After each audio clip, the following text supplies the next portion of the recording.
Hello, ladies and gentlemen, and welcome back to a brand new episode of the podcast. This week, I invited Michael on to the podcast to talk about what he does, why he does it, some of the video course stuff that he does as well, and how he's been finding the first year of COVID, or this year of COVID, this crazy year that we're all living through. So I hope you're staying well, staying healthy, staying active where possible. And I'll hand over to Michael, who's going to introduce who he is and what he does a little bit more. And enjoy the interview. I'll see you very soon. Well, my name is Michael. I'm a filmmaker and video coach, and I teach people how they can embrace the camera, how they can actually take their business in 2021 online and actually start creating that video journey and breaking down the barriers so that people can find out more about that individual, and so they can connect, maybe buy from them, and just build up that online presence so that you are actively online. So that's what I do. I'm also a filmmaker, so I go out and film, produce, edit content, and I also work on my own passion projects, which is comedy, because I love comedy. Grew up watching loads of comedy when I was a kid, and yeah, so that's what I do, and that keeps me out of trouble, keeps me kind of sane as well at the same time. Absolutely, no, absolutely. I think it's really interesting for me to talk to other filmmakers and explore kind of how they tackle things. So firstly, thanks for the time, but also how did you kind of, I guess, get started in? Well, let's go with commercial filmmaking, but like I guess filmmaking it starts because everyone's journey is different. I think it's interesting to explore kind of how everyone starts. So how did you kind of get into filmmaking specifically? Do you know when people say, "Oh, I just fell into it"? Do you know when people say that phrase? Yeah, yeah. I fell into it. I mean, it's quite funny because obviously my journey started when I went to college doing drama, and then I stayed on. I got to about 16. I thought, I'm not ready for the big world. I'm not. It scared me thinking, I've got to go out and get like a job, and I've that actually got to scared do me. something and I've got to earn money and I've got Yeah. to be an adult. Oh God. Yeah, and I had this moment of like, yeah, I don't want that. So I thought I need to find another course in college and stay for another 2 years and just further my education. And it was a really weird time. I was like, I'd finished college and I thought, I'm not ready for this yet. So I decided to do technical theatre, which I stayed on at college to do. And then obviously when I left, it was more natural to leave and get a job and be a human. But it was a very scary time, and I'm kind of glad it happened because it's kind of led me down this road because I had worked at the Liverpool Philharmonic Hall as a stage technician for about 6.5 years, and I came across a filmmaker, a videographer called John Scotland, and he's still a very good friend of mine today, and he's still teaching people how to embrace video using their smartphone. He does it very differently to me, but I think I've seen obviously a lot of the things that I've built up in the last 9-10 years with my own business. I think it's been influenced by John's work. I always think that his work is 10 times better than mine. I always think his teaching is 10 times better than mine. But in theory, we're both doing the exact same thing. We are filmmakers and we are coaches. So I approach it more from a corporate side. Although I'm not a corporate kind of person myself, I kind of work well with people who are, small business owners who want to take that step into video. And I'm kind of working between the small business owners and now the corporates. I've kind of held off for many years doing the corporate stuff because I always saw it as this men in suits, boardroom offices, loads of emails just to get a decision made, and it takes 6 months to get paid, and it was Yeah, just yeah, something yeah. I didn't want to do. It was something I thought, nah, that's not for me. But I've now started working with some corporate companies, and they're lovely. And I think it just depends on the type of person. We invest in people, don't we? So it's just finding the people that work best for you. So I had this perception that corporate jobs were all men in suits, big boardrooms, this and the other. And some aren't, some aren't. I'm working with a great company at the moment. They've just commissioned 13 days worth of filming, and I'll be traveling the whole country, going to different locations that they own and filming content for the social media. And it's nice because when you were working on a bigger scale, you can be more creative because you've got more time to think. It's not just a small business owner going, right, I need to save a month's worth of wages to pay for 1 days of filming. Whereas a corporate will go, yeah, let's just get 7 days, 13 days booked in. I'm like, wow, what a difference. What a difference. And automatically you kind of get taken away from the money side of it. Because obviously you want to be competitive, you want to obviously be affordable, you want to help a business that maybe, would take a small company a month to save, to put that aside to pay for filming, who would appreciate filming more than a corporate. But then at the same time, working with a corporate that just go, right, how much is it a day? Right, okay, well, we need 13 days. And then it's just done. That whole kind of pressure of, putting your prices down. This is how much I charge, this is it, and having to try and explain why you are a certain price. Um, and it's just nice to just go, right, that's the money side sorted. Let's just get on with the job. And then automatically you can just create, you're in that zone of creating where you're not focused on, trying to work to a budget or work to a certain deadline. It's nice. So I think it just comes down to finding the people that you work best with, and that is not just corporate. It's a mixture of small businesses and corporate. So yeah, so I started off as a stage technician. So I was an actor, then a stage technician, doing a bit of acting. And then I met John Scotland in about 2012, 13, I think it was, and basically said to him, "Look, I've got a load of ideas to film comedy sketches. Would you give me some help and advice on how I can, become a filmmaker?" And when I was a kid, I used to have a big, massive home JVC mini tape camcorder, like a proper 80s one that you put on your shoulder. And when I was a kid, I used to actually use that. I used to have a train set, and I used to put Thomas the Tank faces on the trains. And I used to have all the books that were narrated by Ringo Starr, and I used to read them. And then I would film the train doing what the book was telling me to do, and I would make these short little Thomas the Tank style episodes, and I would edit it. So when I used to put a title in, I just used to get a Thomas the Tank video, and I'd film the TV, and then I would cut to like this train set with faces, and I'd do the narration. So I've been a filmmaker since I was a kid. I just never knew about it. I just never realized. So when I say I fell into it, in some ways it's always been there. I just never knew about it. So when I met John, he kind of took me under his wing. I did a few jobs with him. He paid me in cash. And then he said, when you get serious with it all, you could do it as a career. You've got the eye for lining up a shot, and you've got the vision to produce content. And at the time, he was using a Canon 7D, and I was using a Canon 70D. And I just started filming my comedy sketches, and then it kind of led on to then getting a few jobs here, a few jobs there, and then I was kind of working at the Philharmonic part time and Starbucks part time, and then in the end, I think a customer in 2017. I'd already registered my business at this point. I'd already registered and had my website and had my YouTube account and all this. Um, and then 2017, I was doing bits of jobs here and there and stuff. But because I had an income, because I had Starbucks and the Philharmonic, I didn't really push myself. But then one customer just before Christmas in 2017 just spoke to me in a way that was like, wow, I've served you for nearly 7 years. You don't know my name. You don't talk to me. And you've just demanded something. And I just had enough. I think I just kind of, something that switched in my head and went, I could create film. I've just filmed an independent sitcom. We've just raised £5,000. It's just been watched by 30,000 people. I have 10,000 subscribers on YouTube, and I know they're not the be all and end all, but at the same time, I'm building a business. I don't need to be here. And that was the moment I went, right, I'm going self-employed full time. So I handed him a notice on the 19th of December, 2017. Panicked all over Christmas, but enjoyed it because I had no job. It was nice, but I was already kind of registered as self-employed that like 2 years before. So all that had been sorted. So technically I was self-employed. And then I got my first job on the 5th of January. So I had 4 or 5 weeks off, and then I've never looked back since.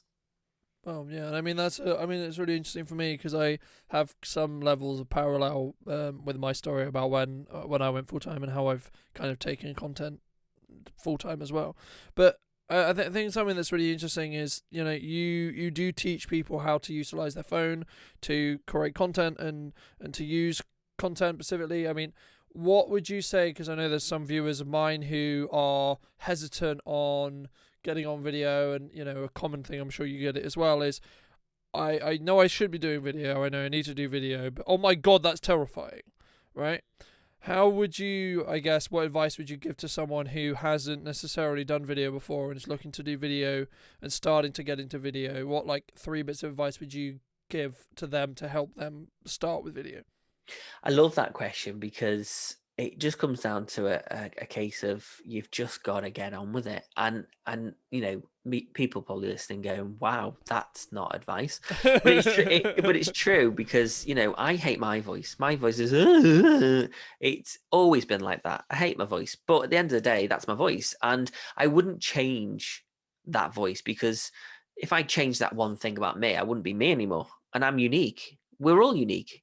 We all have silly haircuts. We all have wonky eyes. We all have, scars on our shoulders, or I don't know. These are just examples, really, of people's insecurities, and it's just insecurities. I have them. I teach people, and I have them still. Judy Dench, she's a dame. We all know Judy Dench. We've grown up watching Judy Dench.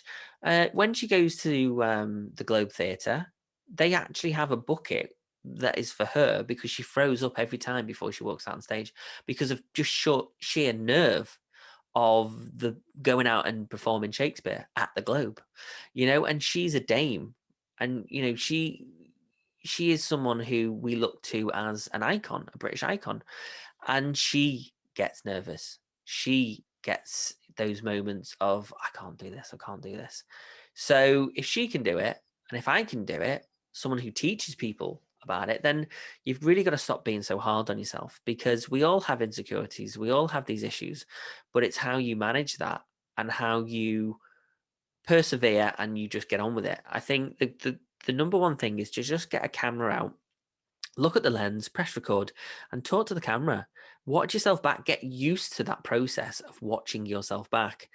And 9 times out of 10, when you post these things on social media, you very rarely ever get nasty people saying something horrible. Very rare do you get it.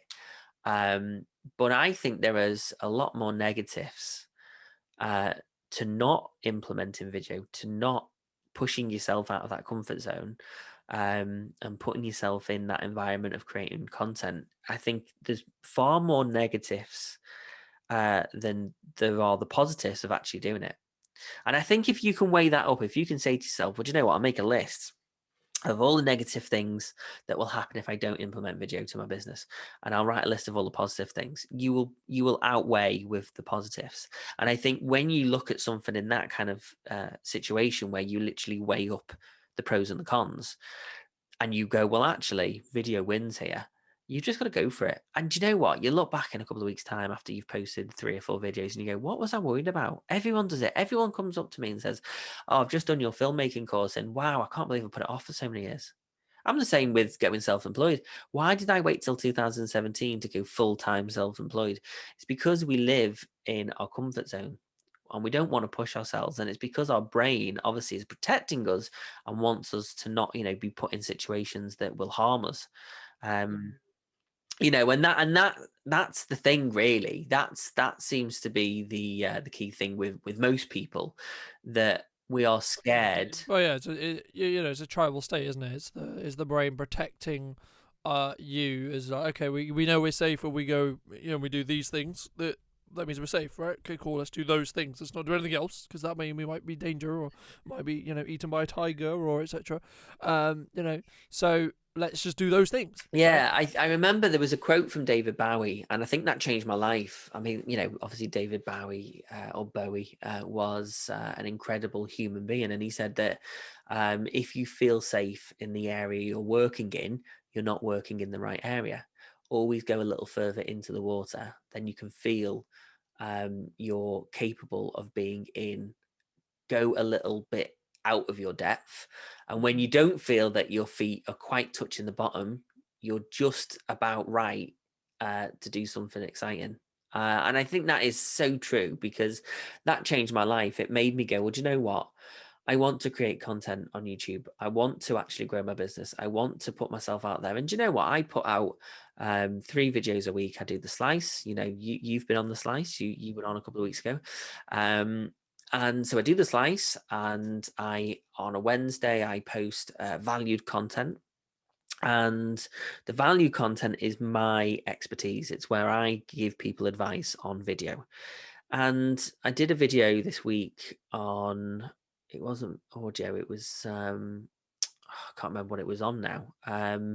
It was on video length time, how long a video should be. And I watched a couple of videos that were about the same idea, just to get a flavour of what I could cover. Because obviously, as an expert, I know 2 to 3 minutes is pretty straightforward, but it depends on the content you're creating. If you're doing a tutorial, then it needs to be as long as it needs to be, but it should be short and snappy as possible. So that's what I covered. And I did watch a few videos to kind of get an idea of what other people were covering. But then I watched videos of people covering it in depth, like talking about algorithm and talking about this and the other. And that's stuff that is a bit out of my league right now. So then I started feeling really self-conscious that the information I was given wasn't good enough. But I know that in maybe a year's time, I'll probably up my game and start looking at algorithms more, and actually analyzing video and analyzing the characteristics of things. That will come in time. Just do what I can do in this moment and stop judging myself. But I think when we are trying to be experts in our field, we worry that we are not given the right information. And 9 times out of 10, we do have really good information. We do know a lot of things about the industry that we cover. But we have that imposter syndrome that says you don't do that because it's not right, or you'll get another filmmaker saying it's wrong. And you know what? I've probably, in the 3-4 years that I've been self-employed full time, I've only ever had one other filmmaker that basically said, no, that's not right. I think I posted a video that was 5-6 minutes on LinkedIn, but it wasn't designed as a promotional video. It was just me talking for 5-6 minutes. And they basically said, oh, you shouldn't be doing that. It's, as a filmmaker, you should know this, that, and the other. And my response wasn't to him, but I did make a post about it. And I just said, you know what? If someone wants to make a 5 to 6 minute video, do it. Who cares? Don't let anybody tell you what you can and can't do. Yeah, absolutely. And I think that is the important thing.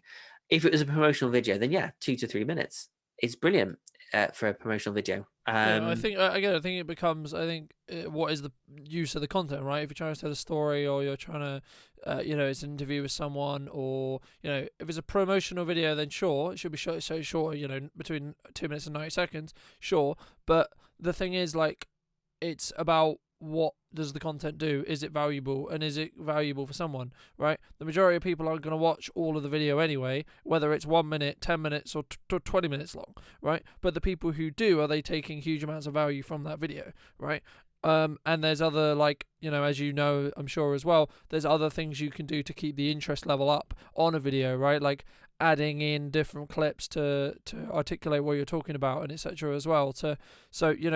It's this, like, there's no, in answer to the question of, like, how long should a video be, there's actually no answer, because it's a very subjective based thing, and it depends on what you're doing, who's it for, what kind of content is it, and then also where's it going, right? Because there's some, like, actual, like when we say, like, the optimal thing, what we're actually talking about is there's actual limitations. You physically cannot upload longer than a minute on Instagram unless you're doing IGTV, for example. You can physically not upload longer than 10 minutes on LinkedIn, for example. Like, these are physical limitations given to us by the platform. They're not, we would love to upload longer, right? Or we would love to upload this. No, you literally can't upload more than that because it doesn't let you, right? So you have to use that as your challenge to say, I've got a minute to, in Instagram's case, for example, to showcase this business. Because from an algorithmic perspective, if you post it directly to Instagram, you're more likely to get the traction than you would, say, for an IGTV video, right? Because from a simple perspective, Instagram puts ads on the platform of Instagram, it doesn't put ads on IGTV, right? So it gets paid whenever you view something and you hold people on the Instagram platform instead of holding them on the IGTV platform, right? They will, I am sure, add ads onto the IGTV platform, and then it becomes more valuable. But a lot of the stuff that I do is like using the first minute as the kind of like hook to get people in to the content for IGTV as well.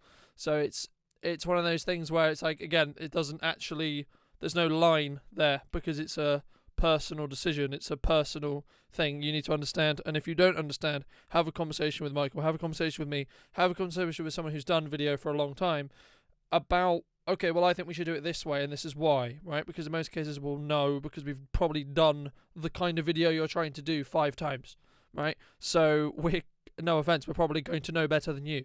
And by hiring us, you would hope that, right? That's what you kind of expect, right? It's the same way if I walk into a hairdresser's, I'm not going to expect them to get me to cut my own hair, right? I expect them to know better about hair and know what to do with hair and know how to cut hair, right? In the same way, if you come to a video professional, you expect them to know length, framing, colors, audio, music, so on. All of these things you expect them to kind of know. I think it's interesting. Have you kind of? I like touching on COVID, but I also don't like touching on COVID. If that makes sense. So, have you kind of had to pivot your business, change your business at all from like say like March last year, about when COVID hit specifically? Like, did it hit your work really really hard, or like how was that for Um, you? no, well, obviously, I'm not making as much as I did last year. But then I look at my online accounts and I can see where the dip has been. But I'm not going to sit here and moan because I'm still here. My business is still here. Like I'm still serving customers. I'm still, going out and filming. I've got some jobs that have been postponed. I've got some jobs that start literally next month. I've got some retainer work that hopefully will see me through for most of the year. So I've got money to pay my bills and to get my camper van back on the road. So, I'm not going to sit here and moan when, people have lost their lives and there are businesses that have literally gone. But I do question. My girlfriend, she is a hairdresser, and she's a very good hairdresser. She's won awards and she's well known in Morecambe where she lives. And, it's hit her harder, but she was already transitioning into being a yoga instructor. So she's kind of now taken the yoga side more seriously. And she's kind of now started to just focus more on that. And she's thinking, do I go back to being a hairdresser? So that's where she's at. And I'm the same in the fact that my last proper week's worth of filming was last March, and I was to and fro to London. And I was kind of getting fed up of going to London anyway. I just couldn't be bothered going to London anymore for whatever money I was going down there for. And so I was going to kind of diversify anyway, because again, I got into a rhythm of working with someone in London who, was nice to me. We had a good time filming, but became more of I was working for them, and that was not what the agreement ever was. So I knew I was in a bit of a situation where, you have money coming in every month, so you're not going to, moan about that. You've got guaranteed money to some degree, but then that's not a good place to be either. You know, and so I got comfortable, and then towards the end, I think there was a bit of a breakdown in the working relationship where one person thought obviously I was working for them, and I was under the assumption it was a me working with them and them working with me, and it was more leveled, but I don't think it was in the end. So thankfully that came to an end. And I kind of went, you know what, I want to make online courses. And I'd already been teaching the year before anyway. I was doing workshops because I look back now, it's quite funny. Every August, I don't know if you ever had this, but every August seemed to be my dead month where no one would ever hire video or whatever. And August was always a really bad month, and it was always just before Christmas and this, that, and the other. And I was like, what? I need to do something in August to see if I can kind of shift this so I can kind of cover it. And I thought, well, do you know what? If I'm a video coach as well as a filmmaker, I could basically, split my time between coaching and filming. So that means that I had two things that I could offer.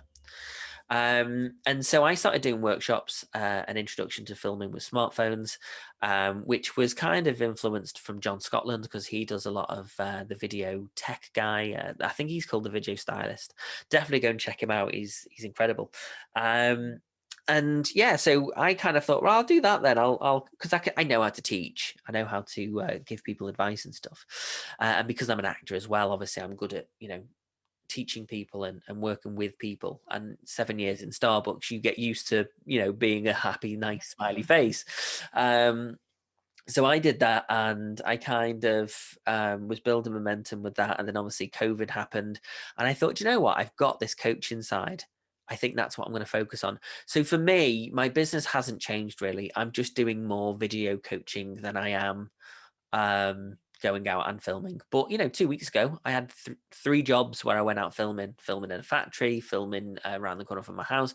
So there are people out there that do want things filming, and I know other filmmakers out there that are going out and having things filmed and produced still. So it's one of them. Some people are scared to hire someone, and then on the flip side of that, I've got clients that are going, right, we're going the minute we come out of this lockdown, the minute we're in a tier, we're doing it, we're going. And then there are some people saying, Mike, we need some filming next week. Like I'm filming in a florist in a week and a half's time, full day filming in a florist, online courses. So it really is one of them. You've just got to find the people that are willing to spend and willing to invest. And, I'm investing. I spent £6,000 in March last year just on equipment. I thought, do you know what? I've got to get rid of this Canon. I'm going to go over to the Sony, going to buy some more lenses, going to get myself a stabilizer, buy some new lights, and you'll be surprised how quick you can spend £6,000 literally on one car on Wex. Like literally, That's like doesn't go camera far. body. That's like a camera body and like 2 lenses, by the way. Like just Yeah. for those who don't know, that's like not a lot of money. In some tiers, that might even be just one camera body. Yeah. Most people will be like, that's insanity money, but that's the I price could have of the bought tools. To be another honest, camper van for that, yeah, like a base van to do up. But yeah, I mean, so I bought all that, but I still need to buy another 2 lenses.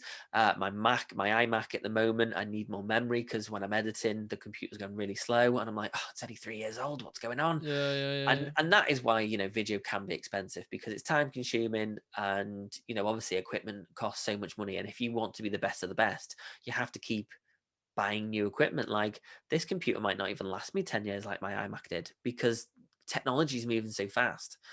This was a £3,000 computer, and it's like it's scary. But yeah, if I need to up the game, I need to either up my memory or get another iMac. And again, it costs money, and I can't afford to do videos for £500. It just doesn't work like that anymore. I can't, if I want to invest and get better equipment, it comes at a cost.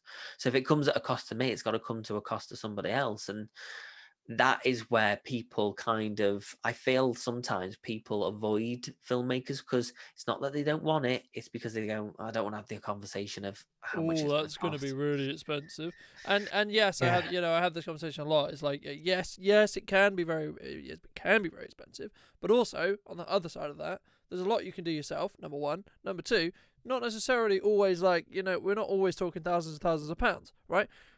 We're talking a couple of £100. We can do this. Grand, we can do this. £2,000, we can do this. Right, so on.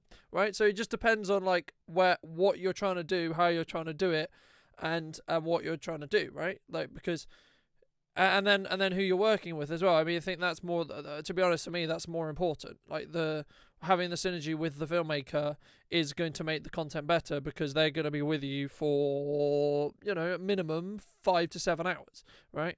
To film this piece of content or film this promotional video, etc. So you kind of need to get on because 100%. you're there for a long time, and especially on like as you were talking about like online courses and stuff, you're there for days after days after days. If it's a long one or a big course, you're there for days and days and days and days and days. And hours and hours and hours. And then there's also all the editing process after that. So it's not just like show up and film. It's then also then going through all that and turning it into what the product should be or what the product can be. I completely agree. And I think for me, it's been interesting to see, because I've seen the same thing with business owners. There's been a certain set that are like, oh, I don't know, I'm going to wait. Okay, fine, wait, fair enough. And then there's like some that are just like, well, this was a plan I had 5 years ago that we're now doing now. Okay. Or in fact for 5 years time, right? So it's like, okay, we're now doing it now because I have to. Okay, fair enough. So it is interesting. But I think for me, have you found? I mean, I guess the question there is, have you found the more you create your own content, the busier you've become? Do you know what? It's quite interesting that. I mean, like I said before, I've got 10,000 subscribers, but my account has changed over the last 8 years, 8, 9 years, and it's changed out of all recognition. Like I was just producing comedy, and a lot of my followers followed me because of my comedy, so I've had to rebrand. So I'm in some ways, although I've got 10,000 subscribers, although I've had 17 million video views, I'm starting from scratch again because I didn't touch my account for 3 years because I didn't see the importance of it. And I thought, and it's weird. Since March, I've kind of looked at myself and gone, right, so you want to be a filmmaker and a video coach. You want to be an influencer. So if you want to be an influencer, you need to get your head into YouTube because that is basically the main website that you need for being a filmmaker. That's what you should know inside and out. And I thought, right, okay. So I went onto YouTube. I thought, right, what can I do? I could now upload a video each month or each week. And I thought, oh, okay. So second week of March, I was like, right, I'm going to do a show where I interview people just to keep my mind active. Because at that time, that first lockdown, nobody wanted to kind of promote themselves. Nobody wanted to sell anything because we didn't want to look like we were making money in a pandemic. And then everyone got to the end of the month and went, right, I'm fed up of watching Netflix now. Let's all get back to business. So then everybody went back to business and then everybody went back to networking.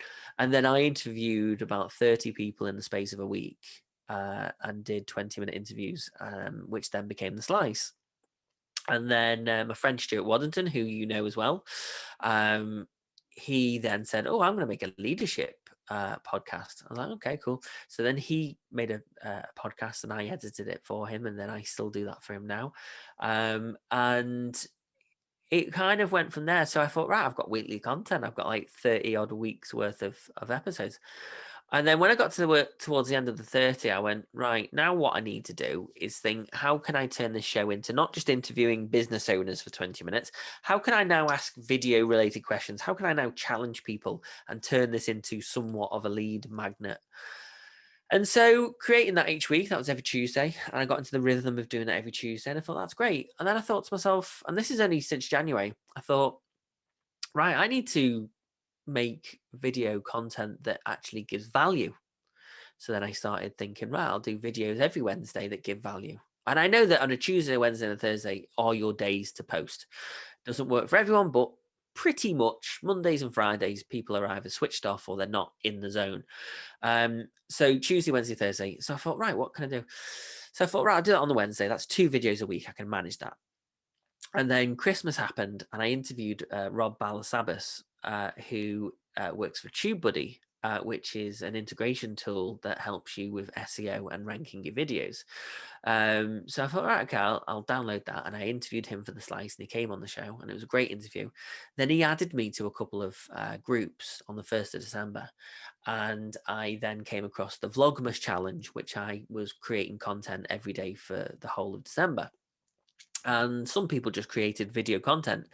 And I thought, no, I'm going to do an actual vlog. I'll vlog every single day of December.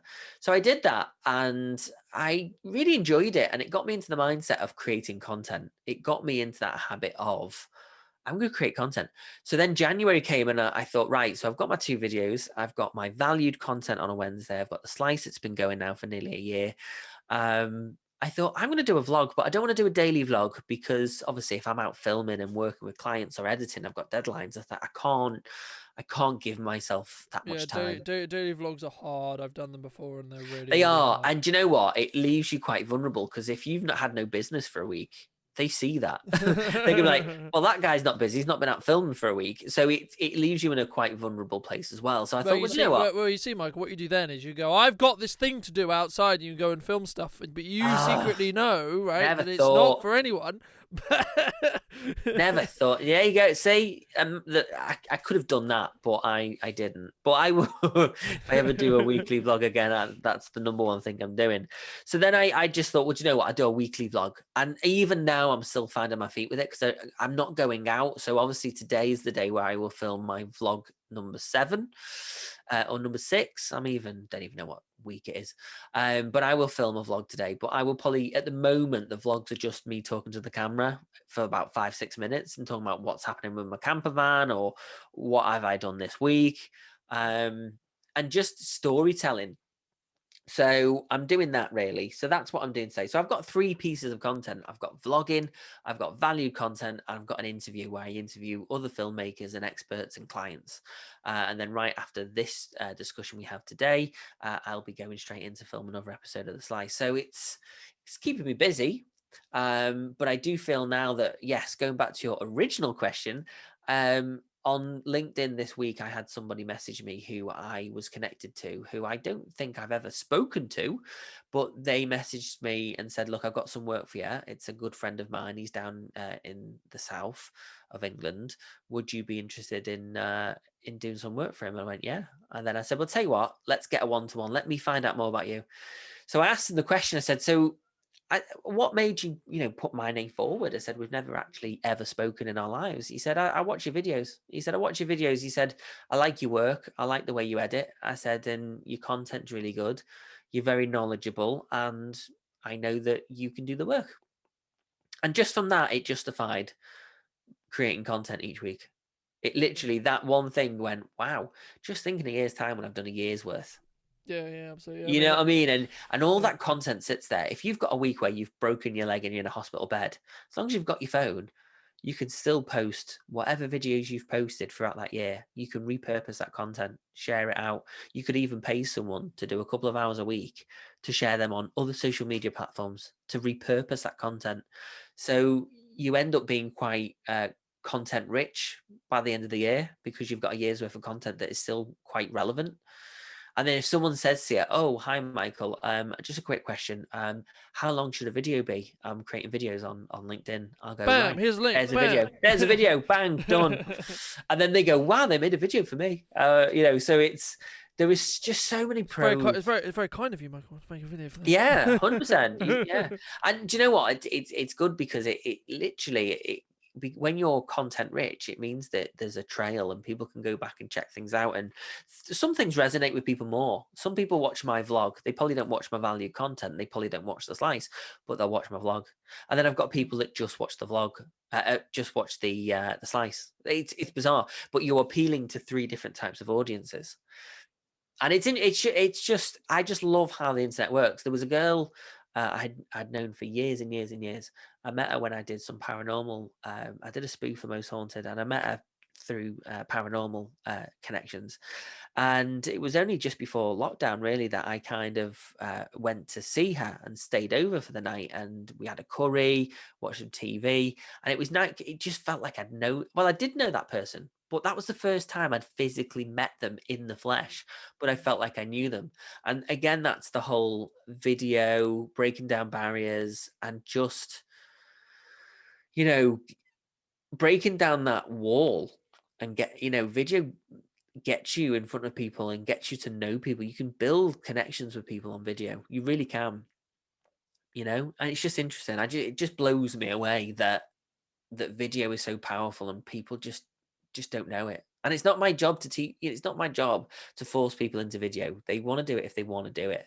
My job is to help the people that see the value, that want to take it to the next step. 100%. So I normally like to end off the episode because I know you've got to go Yeah. and do your slice episode. Hey, this today. is my main priority. They can wait. So I love to give the guests an opportunity to ask me a question or to throw in a topic specifically for us to discuss for the next couple of minutes, just as before we wrap up. So do you have any questions? I know I know you've interviewed me on the slides as well, but I think, and I will leave the link to that episode in the description of this episode as well, for those who would be interested. But do you have a question, a topic, anything that you wanted to kind of go over or discuss? Yeah. Why did you create this podcast? What do you get out of it? There's a short answer to that and there's a long answer to that. Let's go with the short. I was in a very similar boat to you in March when the first lockdown happened. I was like, right, so I don't get paid if I can't go outside. Right, okay. And I also can't create content when I don't go outside. Right, okay. And also I was like, well, a lot of my work at that time was going to be into interviewing and starting to interview more and helping clients with interviews and directing and etc. and those kind of roles. Because as I do more and more projects, I'm becoming more of a director than a filmmaker specifically, right? In the respect to the role I'm actually providing for the client. Yes, I'm there with the camera, but that's actually less of what I'm actually getting paid for. I'm more there for the direction. So I wanted to practice interview skills. I wanted to practice interviewing people and getting better at that, because as I say, I do that a lot in my day to day. And long story short, I had started the podcast and it was like, you should be doing audio content. I think it's really good to do audio content, and it's something which I had started doing towards the start of 2020. Obviously, no idea what was coming. So I had done like 1 or 2 episodes. I just started the podcast and I was very busy with video, so I was like, okay, well, let's just try this thing, see if I like it or not. And then lockdown happened. COVID hit, then lockdown happened. So I was like, well, okay, so I've got an opportunity here. Let's lean into this. So I then made that show weekly. So this show weekly, and basically for me it serves as a good way, because I've found it very, very good to put me in a position where I can talk about what I do without feeling salesy or without seeming salesy. Because I'm just having a genuine conversation, and some of the best things that I come up with or say or talk about are from candid interviews, or are from specific interview questions, or part of a conversation, to use on Instagram, to use on social media, to use on LinkedIn, to use on wherever it may be. So that's the show, really. That's why. And also it's just a good practice and good discipline to have daily content or weekly content that you say to yourself, okay, well, this week I have to do this.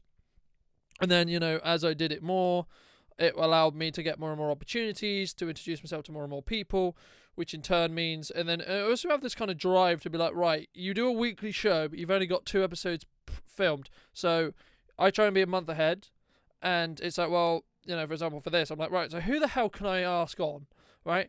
That's a good mental situation to be in, because it will constantly mean you have to problem solve. Like, there's not like a week that goes past where I haven't had to problem solve something, which means my brain is always problem solving, always trying to fix a problem, which means when it comes to a shoot where there's, as I'm sure you know, problem after problem after problem after problem after problem, it means I'm not going to just go, right? and just crack, because I'm used to problem solving, right? I'm used to doing that on a semi-regular basis. So that's kind of, I guess, why the podcast exists and why the show exists. Also, it's just fun. Like, simple as that. It's just fun getting to know how other people think and how other people sort of tackle their business or what they do, and etc. And it's not all filmmakers. And I think also it's good to actually just be active and do things, and not just sit there watching Jeremy Kyle. I mean, not that that's on anymore, but do you know what I mean? It's yeah. what a really bad choice of show to pick Netflix, on. Netflix, Yeah. Michael. But it is true though, isn't it? It's like, you're an active person, so therefore your business will always be there, because you won't just sit down and admit defeat. I've worked with people that have been self-employed and they've gone back to working in camera shops because they go, oh, it's just too hard. I'm like, but did you push yourself?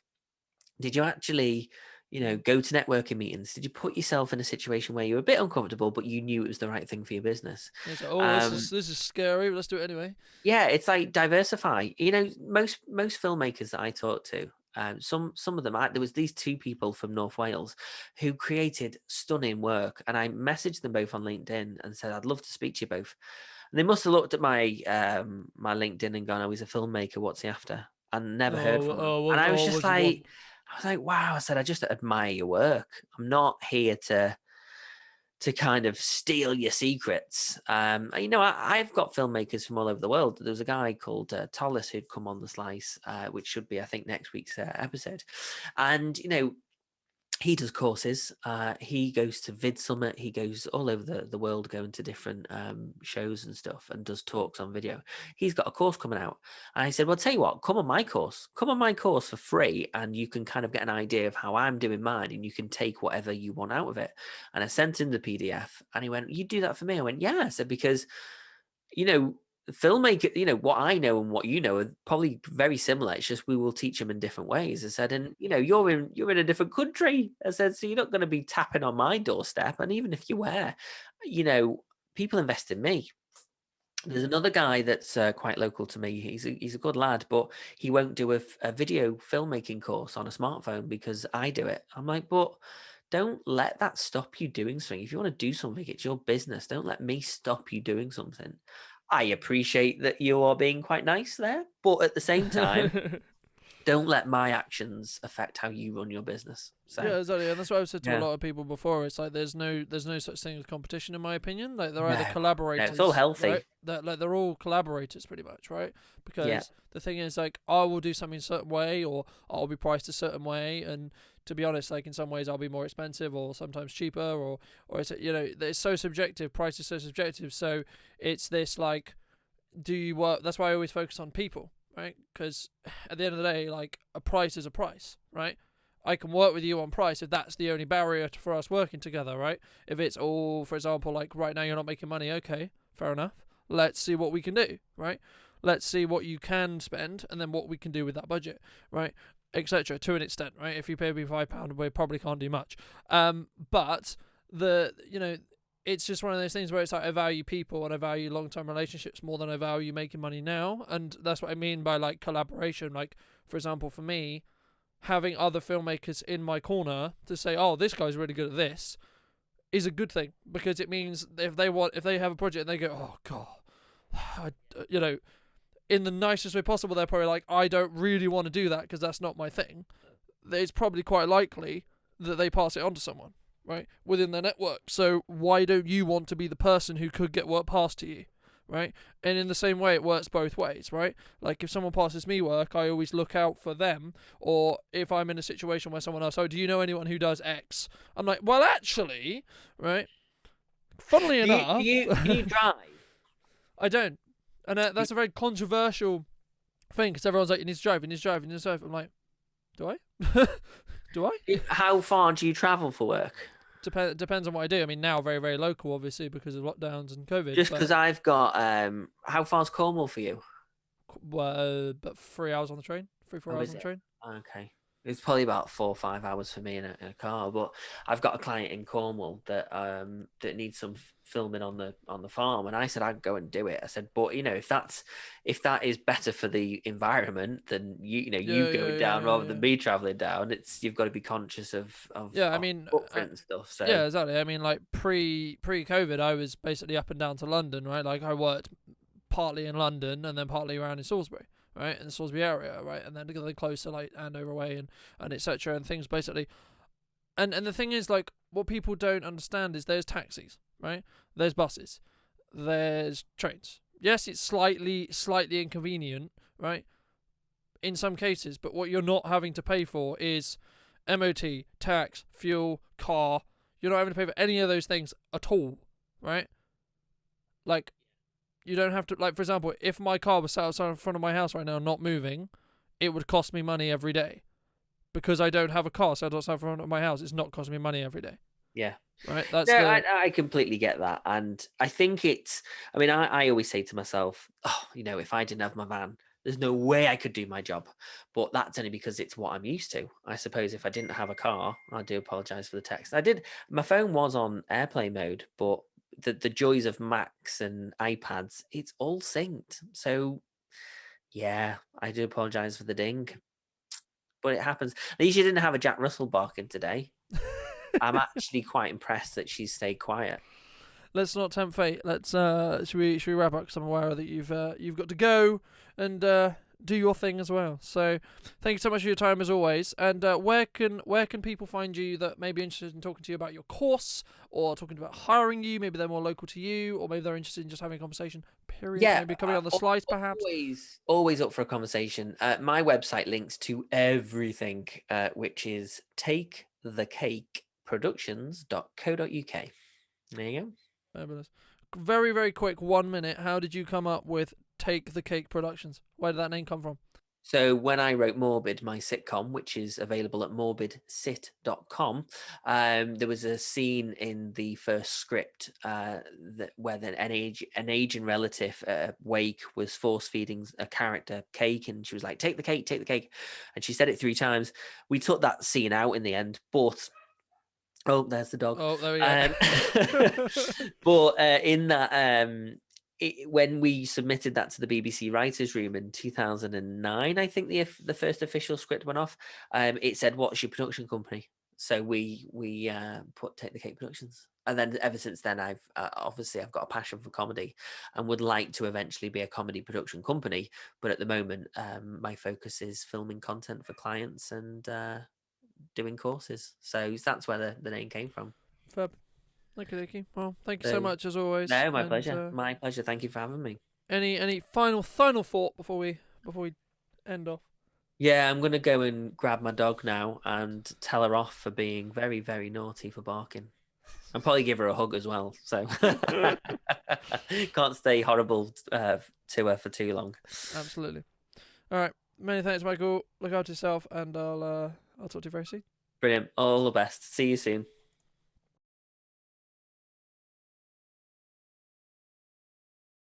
Thank you so much for joining me, ladies and gentlemen. I hope you did enjoy that interview with myself and Michael. I'll leave Michael's links in the description down below and at the episode, as I mentioned, of The Slice that I jumped on and said hello to his audience and explained a little bit more about what we do here at Brunton Media as well. So thank you so much for joining me once again. I'll be back next week with a brand new episode. I've got lots of really exciting episodes coming very, very soon. So thank you so much for watching and listening once again. Hope you took some value from today, and I'll see you very, very soon.